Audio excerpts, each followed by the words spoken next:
Donc nous allons passer une base de vernis d'un soin blanchissant. Ce sont des soins traitants qu'on se sert en guise de base, qui sont faits pour ça d'ailleurs.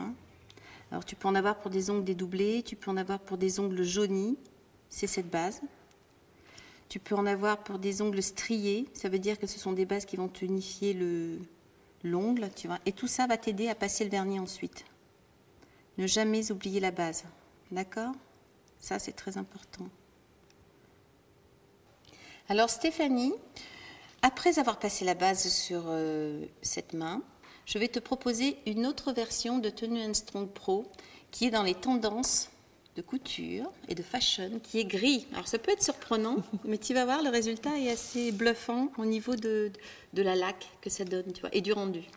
Donc on y va. Première couche médiane au milieu de l'ongle, petit couloir, la première couche plus fine et la deuxième couche sera un peu plus épaisse.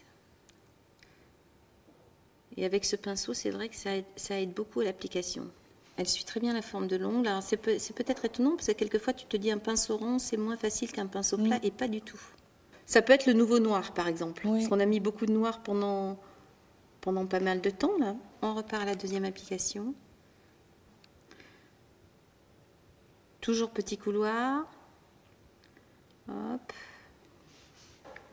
Alors Stéphanie, comme pour toutes les laques de Tenu & Strong ou dans les coloramas, tout ce que tu veux, dès que ça fait laque, couleur forte, toujours top coat.